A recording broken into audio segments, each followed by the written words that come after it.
বাংলাদেশের ইতিহাসে প্রথমবার সরকারি মোট ঋণ ২১ ট্রিলিয়ন টাকা ছাড়িয়েছে। রাজস্ব আয় কম, ব্যয় বেশি, ফলে বাড়ছে ঋণের বোঝা। শুধু ঋণই নয়, বাড়ছে সুদ পরিশোধের চাপও।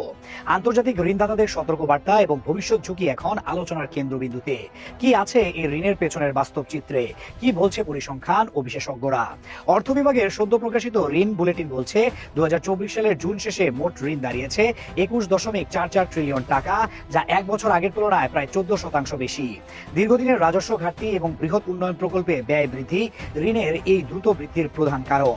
ঋণের এই বিশাল অঙ্কের মধ্যে বৈদেশিক ঋণ ৯.৪৯ ট্রিলিয়ন টাকা, মোট ঋণের প্রায় ৪৪%। ৫ বছর আগেও যেখানে বৈদেশিক ঋণ ছিল ৪.৫ ট্রিলিয়নের মতো, সেখানে এখন তা দ্বিগুণেরও বেশি। অভ্যন্তরীণ ঋণও বেড়ে দাঁড়িয়েছে ১১.৯৫ ট্রিলিয়ন টাকায়, যা আগের বছরের তুলনায় প্রায় ১১% বেশি। রাজস্ব আয় কম হওয়ায় সরকার কার্যত উন্নয়ন ব্যয়ে স্বনির্ভর হতে পারছে না।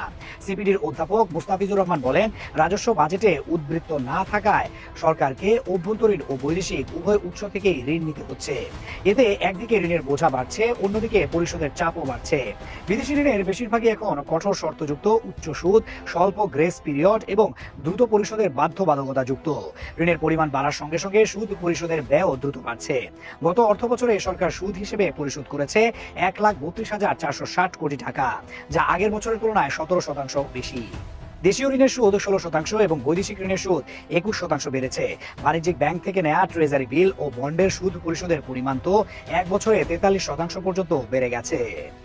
অর্থ মন্ত্রণালয়ের কর্মকর্তারা এই ঋণ বৃদ্ধির কারণ হিসেবে উল্লেখ করেছেন মহামারীর পর উন্নয়ন সহযোগী দেশগুলো থেকে পাওয়া বাজেট সহায়তা এবং রূপপুর পারমাণবিক বিদ্যুৎ কেন্দ্র, ঢাকা মেট্রো রেল ও মাতারবাড়ি কয়লা ভিত্তিক বিদ্যুৎ কেন্দ্র সহ বড় প্রকল্পগুলোর জন্য করা ব্যাপক ব্যয়।